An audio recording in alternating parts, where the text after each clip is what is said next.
Bonjour à tous et bienvenue dans cette nouvelle vidéo dans laquelle on va voir ensemble comment générer de la data pour les besoins de nos tests. Il faut savoir que dans le cadre de nos tests, nous allons avoir besoin de générer d'énormément de données, que ce soit pour les noms d'utilisateurs. Imaginons dans le cas où nous allons devoir créer des utilisateurs, il nous faudra générer des noms, des prénoms, des dates de naissance, des mots de passe, des adresses email.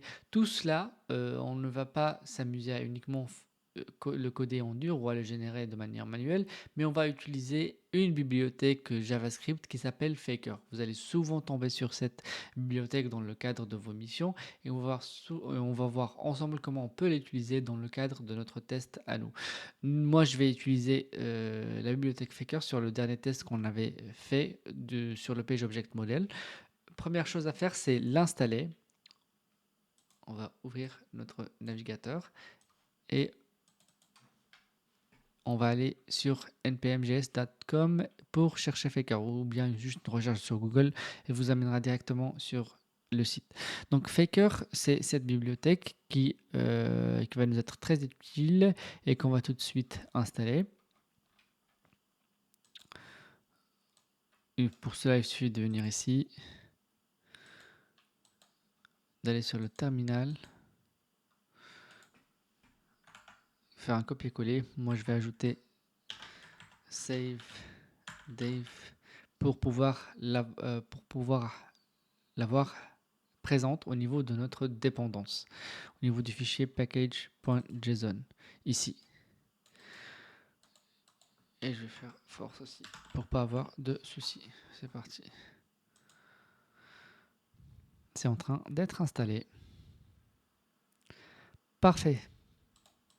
Et on voit bien, quand j'ouvre le fichier package.json, que j'ai bien ma bibliothèque qui a été installée. Donc je copie ça, j'en aurai besoin. Je viens sur mon test, ici, dans le fichier test dont j'ai besoin. Je tape faker from faker badges. Là, je suis en mesure d'utiliser. Par la suite, comme je l'ai dit, moi, ce dont j'ai besoin, c'est de générer un nom d'utilisateur. Donc, dans mon cas, je vais créer une variable. euh,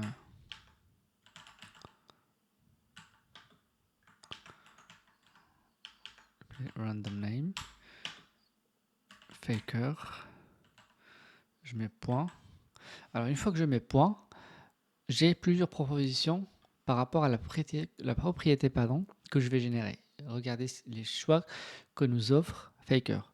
Est-ce que c'est une compagnie aérienne, un commerce, une entreprise, une base de données, une date, une location, plusieurs choix, un numéro de téléphone? Nous, ce qui nous intéresse, c'est une personne. Et je vais mettre, j'ai le choix, soit full name, first name, gender. Moi, je vais mettre juste first name, ou plutôt, allez, je vais mettre full name. Comme ça, on a un nom complet. Par la suite,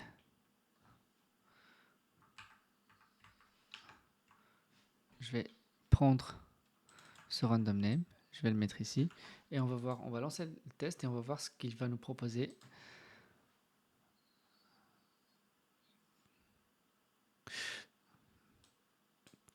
Monsieur Stanley Botsford. Il a bien fait son travail, la bibliothèque Faker a bien fonctionné comme on le souhaitait, et ainsi de suite, à chaque fois il va nous générer un nouveau nom. Si je relance,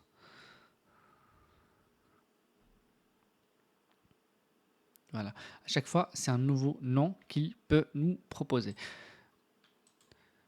Qu'est-ce qu'il y a encore? Il y a plein de choses que l'on peut voir. Il y a aussi le fait que si vous passez la souris sur le full name, vous pouvez voir qu'on peut mettre plusieurs paramètres. Par exemple, si j'ai envie juste d'un first name, d'un last name, si j'ai envie que le nom qu'il me donne soit de sexe masculin ou féminin, j'ai la possibilité de jouer avec ça. Voici comment je peux le mettre à chaque fois. Je peux avoir le choix d'avoir le même nom de famille et que lui génère le nom, le first name uniquement, comme vous pouvez le voir. Là, on lui a mis le nom Bir, ben, il va mettre Bir et il va générer automatiquement Alfonso. Et comme je l'ai dit tout à l'heure, on peut choisir le sexe. Voilà. Il y a aussi, je peux par exemple faire un autre exercice, celui de l'adresse email. Si j'ai envie de mettre une adresse email au lieu d'avoir uniquement un nom, comme ça parce que parfois on peut être amené à saisir une adresse email pour s'identifier. Donc pour cela, je viens ici, je mets const random email.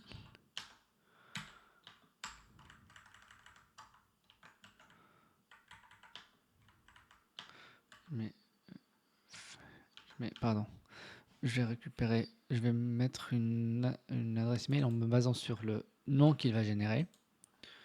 Donc, j'ouvre. Je vais mettre sous forme d'une variable. Comme ça, mon adresse mail sera basée sur le random name.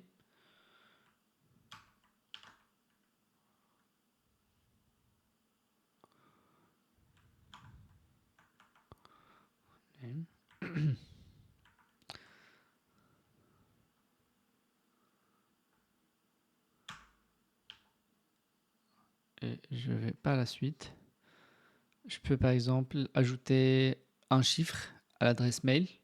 Pour cela, je mets un autre faker.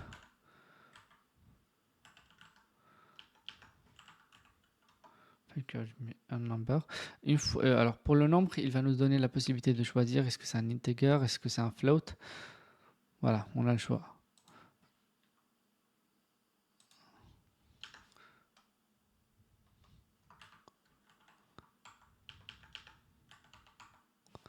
Une fois, j'ouvre les parenthèses sur les exemples. Si on a envie, si on le laisse comme ça, ben on va avoir un nombre de ce type. Si on met un chiffre précis, ben il va nous donner un chiffre entre 0 et 100. Là, il a donné l'exemple de 52. Il y a un chiffre minimum aussi qu'on peut lui passer comme paramètre. Donc, on a le choix. Moi, je vais mettre 50, ou plutôt juste 10, comme ça, voilà. On va mettre 50, comme ça, on a un chiffre qui va jusqu'à 50. Il va le choisir au hasard. Et à la fin, je vais mettre gmail.com. J'aime bien l'adresse gmail.com. Voilà. Et je prends le random email, je le mets là et je relance.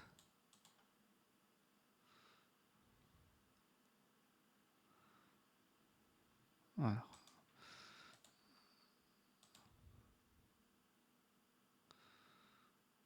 C'est en cours. Parfait. Alors, il nous a sorti une adresse email comme on l'a souhaité. Vous avez vu, là, il y a un petit espace. Et j'ai fait exprès de faire cet exercice comme ça pour vous montrer comment est-ce qu'on peut remplacer cet espace si on veut baser l'adresse email qu'on va avoir au niveau de notre formulaire sur le nom qui va être généré. Donc là, on va utiliser juste du JavaScript pur. Je vais venir ici et je mets replace. On a quoi? On a un espace, n'importe quel espace qu'on va avoir, on va le remplacer par rien. Et je relance. Voilà. Je ferme et je relance parce que vous n'aurez pas vu. Et bah, parfait. Là, on a vu que l'espace il est complètement disparu. Donc cette bibliothèque Faker, moi je l'ai toujours vue à chaque fois que j'ai travaillé quelque part. C'était celle qui était utilisée. Je pense que vous aussi vous en aurez besoin et vous sera très utile. Ça vous permettra d'avoir des noms génériques de manière automatique pour vos tests, surtout si vous en lancez et vous en lancerez énormément des tests.